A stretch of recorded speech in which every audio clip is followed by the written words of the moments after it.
Olá, eu sou o Leandro, eu sou professor do Sistema Municipal de Educação de Barretos e nessa aula eu falarei sobre a organização do sistema nervoso, ou seja, os principais componentes e as funções das estruturas que compõem esse sistema tão importante.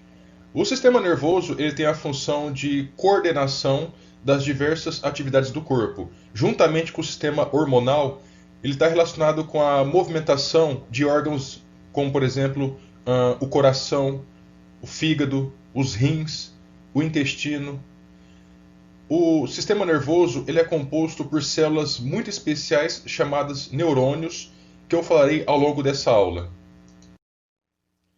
Bom, o sistema nervoso, como eu citei, é um sistema de coordenação de diversas atividades, como, por exemplo, a movimentação dos organismos, a locomoção, o deslocamento. O simples ato de nós sairmos, por exemplo, do nosso quarto, irmos até a cozinha, pegar algo na geladeira, isso depende do sistema muscular, sistema esquelético, sistema circulatório, sistema respiratório, todos, e entre outros também, depende que funcionem em harmonia, integrados, né? E o sistema nervoso coordena a função desses órgãos. Não seria possível esse ato de sairmos do nosso quarto e irmos até a cozinha se não fosse o sistema nervoso. Além disso, nós temos um sistema de percepção do meio ambiente, que é o sistema sensorial, que ele é composto por várias estruturas, os olhos que permitem que enxerguemos o meio ambiente, os ouvidos que permitem que captemos ondas sonoras e que tenhamos a percepção de som. O tato, que por meio dele, nós percebemos se, por exemplo, uma superfície ela é lisa ou rugosa, se uma superfície se encontra quente ou fria. Bom, o olfato, a percepção de algumas moléculas presentes no ar e o seu respectivo cheiro. Então, a coordenação, o processamento dessas informações obtidas por meio do sistema sensorial é dada pelo sistema nervoso. A gente pode citar ainda como exemplo, o sistema nervoso ele fica responsável pela movimentação dos órgãos. O nosso coração bate por comando do sistema nervoso. Involuntariamente isso acontece. Ninguém controla os batimentos do coração. A movimentação do sistema digestório. Se não houvesse os movimentos peristálticos, que é o movimento dos músculos lisos presentes no interior do sistema digestório, que empurra o alimento sempre para baixo ao longo do sistema digestório, não ocorreria essa movimentação se não fosse o comando do sistema nervoso. Movimentação de outros órgãos, como por exemplo a liberação de hormônios pelas glândulas, a movimentação do fígado, movimentação do sangue no interior do sistema circulatório. Tudo está sob responsabilidade do sistema nervoso humano. Lógico, como eu disse anteriormente, o sistema hormonal tem uma função muito importante também nesses processos. Bom, no sistema nervoso, nós podemos observar dois tipos de modos diferentes. Um modo voluntário e involuntário. Qual é a diferença? Qual é o significado desses modos? Bom, no sistema nervoso voluntário, nós controlamos as ações. Quando nós, por exemplo, estamos andando na rua e observamos um sinal fechado, nós paramos e esperamos ele abrir, ficar com o sinal verde para poder atravessar a rua o mais rápido possível. Já que nós controlamos essa ação, isso é sistema nervoso voluntário. O tipo de musculatura que está relacionada com esse sistema nervoso é a musculatura estriada esquelética. No entanto, existem alguns tipos de funções no nosso corpo que nós não controlamos voluntariamente. Eu citei no slide anterior o fato do alimento descer ao longo do tubo digestório por meio dos movimentos peristálticos. Isso nós não controlamos, é sistema, pelo menos voluntariamente. Isso é sistema nervoso autônomo. Quando nós observamos uma comida que aparentemente está saborosa, inicia-se o processo de salivação. Nós não controlamos também o momento que nós vamos salivar ou não. Um outro exemplo, os batimentos cardíacos.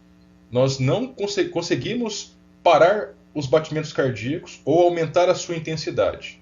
Ele acontece por meio de vários estímulos do ambiente, mas não controlamos de forma voluntária isso. E por que tem essa divisão do sistema nervoso onde nós controlamos voluntariamente e não controlamos? Imagine quantas estruturas que tem no nosso corpo.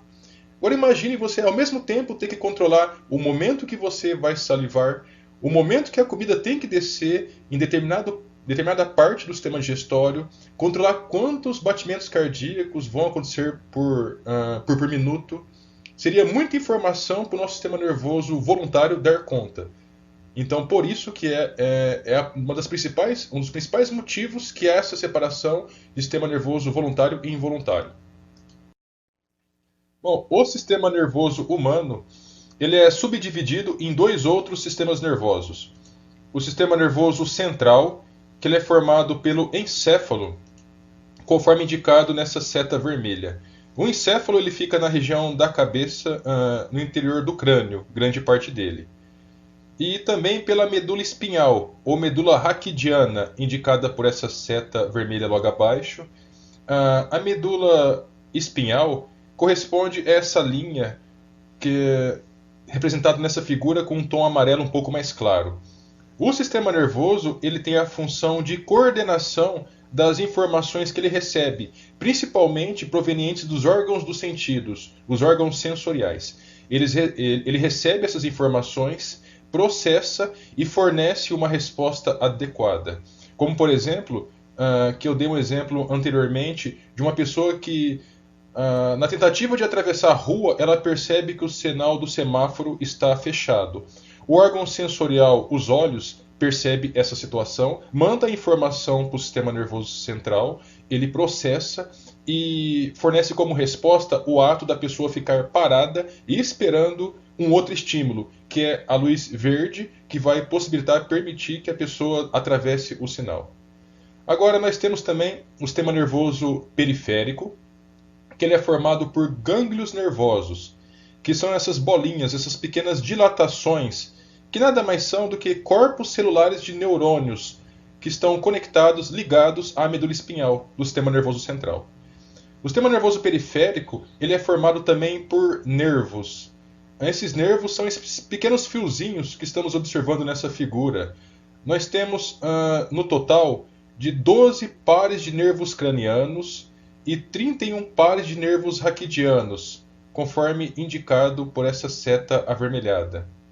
O sistema nervoso periférico ele tem a função de levar a informação até o sistema nervoso central, a informação dos órgãos sensoriais. Além disso, ele devolve a informação processada, a resposta do sistema nervoso central aos órgãos efetores, aos músculos, aos órgãos internos, entre outros.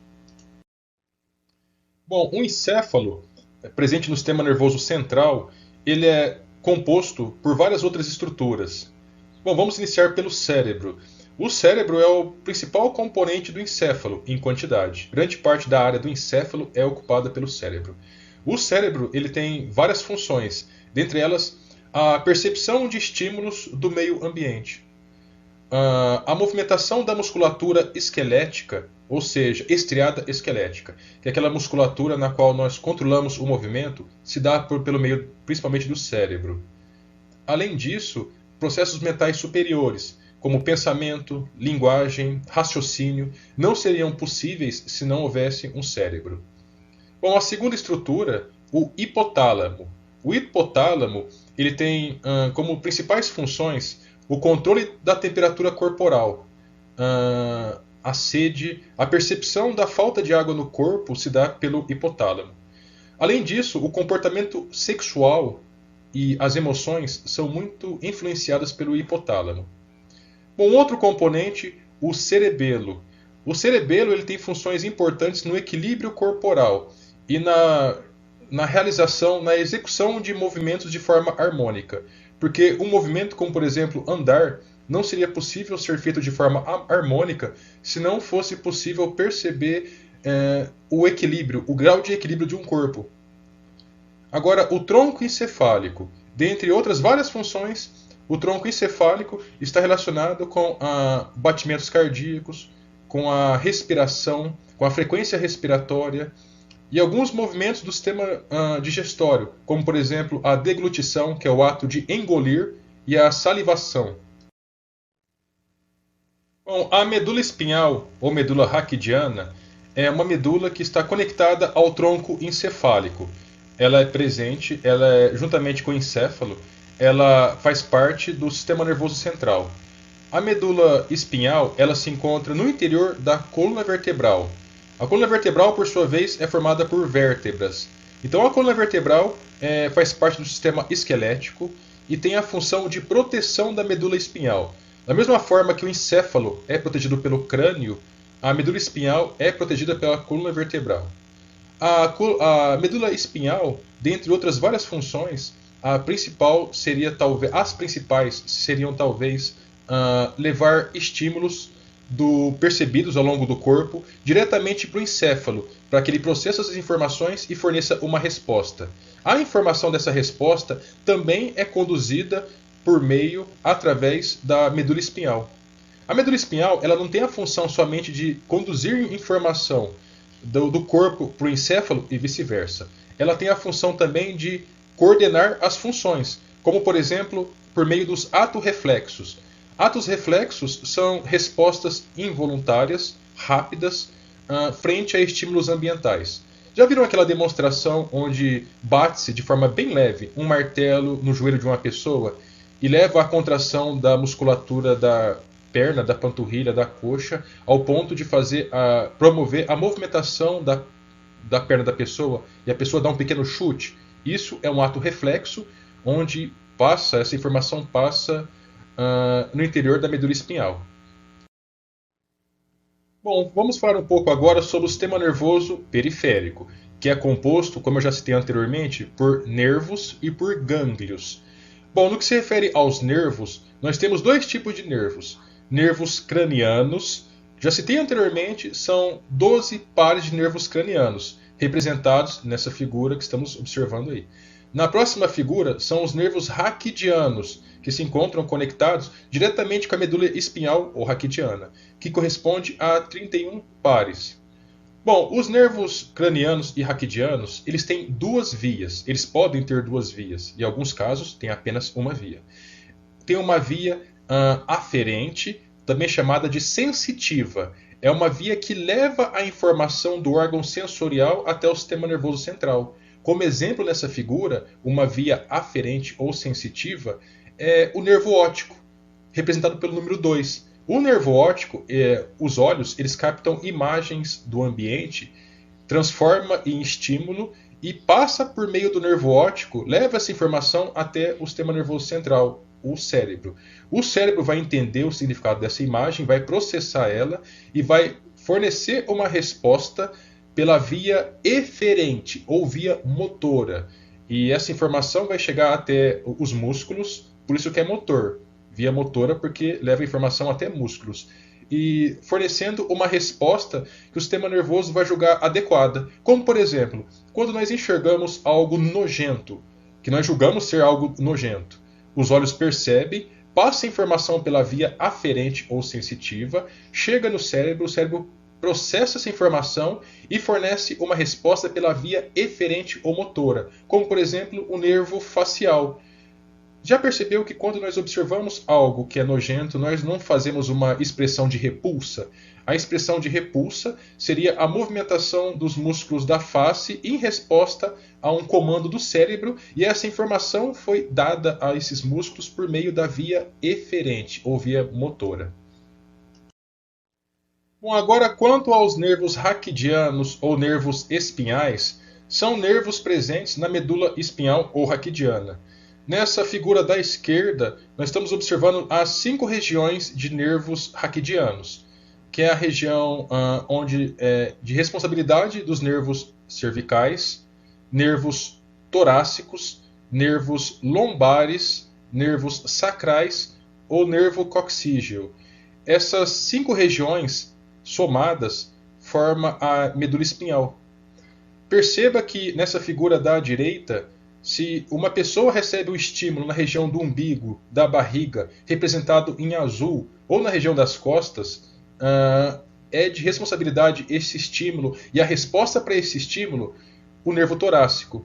Se a pessoa ela encosta a barriga, por exemplo, num objeto quente, o nervo torácico vai perceber esse estímulo pela via aferente e vai fornecer uma resposta, que é se afastar desse objeto quente pela via eferente ou motora.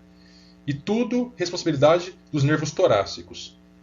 Bom, no que se refere a acidentes, se uma pessoa, por exemplo, sofrer uma lesão nos nervos lombares ao ponto de destruí-los, a pessoa perderá a movimentação da cintura para baixo e levará à paraplegia. Se uma pessoa, por exemplo, sofre uma lesão nos nervos cervicais, ela possivelmente perderá a movimentação dessa região do pescoço para baixo, conduzindo à tetraplegia. Bom, esse era o conteúdo que eu gostaria de ter transmitido. Espero que tenham gostado e bons estudos.